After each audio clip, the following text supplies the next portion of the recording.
Hai teman-teman, hehe, jujur aja nih ya, pasti di antara kalian pernah kan ditinggal pergi pas lagi sayang-sayangnya. Pasti sakit hati banget kan, kita galau, sedih, hati kita hancur. Tapi sebenarnya teman-teman, ada suatu penyebab yang membuat hati kita hancur melebihi ditinggal pergi pas lagi sayang-sayangnya. Apa sih itu? Namun sebelum melanjut video ini, alangkah baiknya kalian itu like, comment, and subscribe channel YouTube PDNQ Media. Kemudian pencet tombol notifikasinya agar kalian tidak ketinggalan video-video selanjutnya. Intro.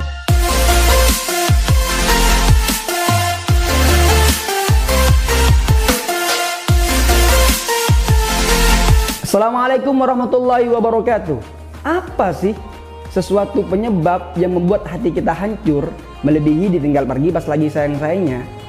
Di dalam kitab Nushaibul Ibad dijelaskan ada 6 perkara yang membuat hati kita hancur, hati kita rusak. Yang pertama, melakukan dosa dengan mengharap ampunan Allah. Nah, ini nih sering terjadi. Kita sadar kalau kita maksiat. Di sisi lain, kita yakin kalau Allah itu akan memaafkannya, sehingga kita seenaknya melakukan maksiat. Padahal gak gitu konsepnya, men. Coba kita bayangkan ketika kita dipermainkan oleh seseorang, sakit kan? Apa tega kita ngelakuin hal itu kepada Tuhan kita? Enggak kan? Emang manusia itu tempatnya salah dan dosa. Bahkan kata Nabi, setiap cucu Nabi Adam pasti pernah melakukan kesalahan. Tapi alangkah baiknya anak muda yang keren itu adalah anak muda yang mengakui kesalahannya dan dia yang mau memperbaikinya. Kedua, punya ilmu tapi tidak diamalkan.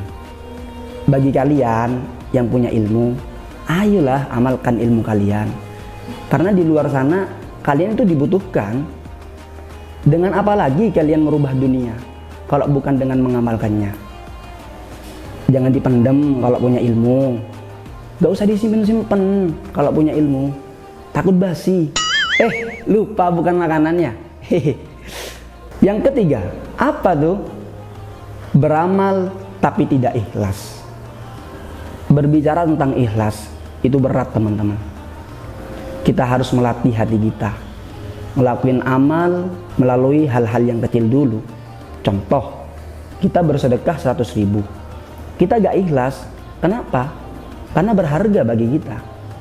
Terus kita sedekah 5.000. Apakah hati kita seberat 100.000? Enggak kan? Emang ikhlas itu harus dilatih dengan hal-hal yang kecil dulu. Bahkan kata guru saya, beliau berkata, bukan ikhlas kawan, hanya saja terpaksa, akhirnya terbiasa. Kenapa sih ikhlas itu kok berat? Karena yang ringan itu iseng-iseng mikirin kamu.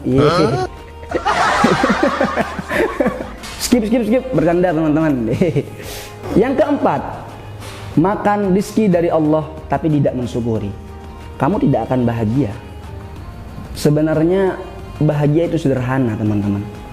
Bahagia itu ada dalam diri kita. Bahagia itu dekat dengan kita ketika kita mampu bersyukur kepada Allah Subhanahu wa ta'ala. Karena bahagia bukan meletakkan rasa syukur, tapi rasa syukur yang meletakkan kebahagiaan. Bahkan kata guru saya, teman-teman, syukur itu bukan hanya sekedar alhamdulillah yang ada pada lisan kita.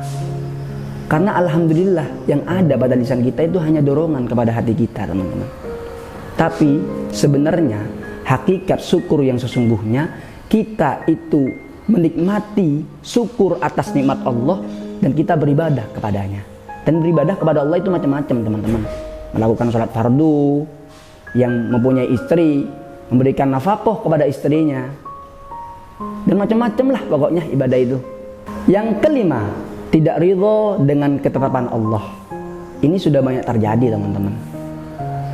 Mengeluh kepada Allah karena takdirnya tidak sesuai dengan apa yang ia inginkan. Contoh, kamu suka sama Fatimah.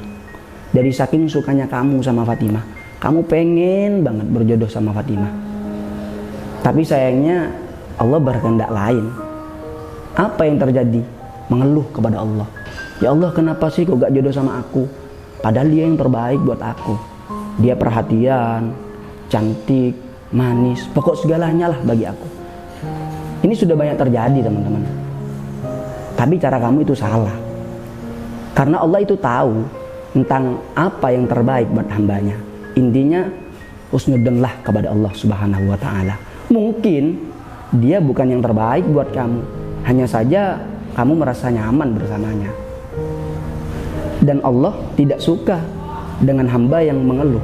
Di dalam hadis qudsi, malam yardha bi qada'i, siapa yang tidak ridho dengan takdirku, walam yasbir bi bala'i, dan siapa yang tidak terima dengan ujianku, falyatlub rabban siwaya, carilah Tuhan selain aku, kata Allah.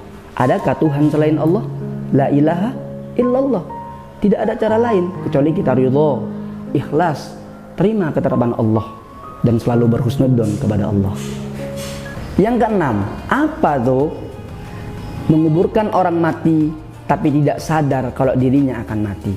Ada orang meninggal dunia, kita ikut menguburkannya, kita berada di area pemakaman tersebut, tapi kita biasa gitu, kita gak merasa kalau kita itu akan mati.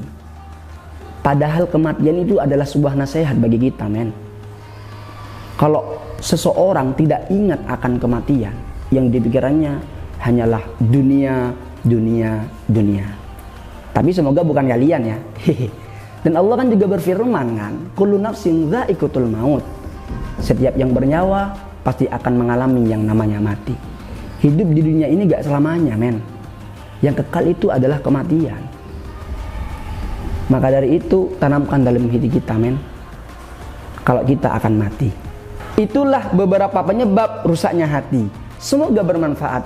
Balighu anni walau ayah. Assalamualaikum warahmatullahi wabarakatuh.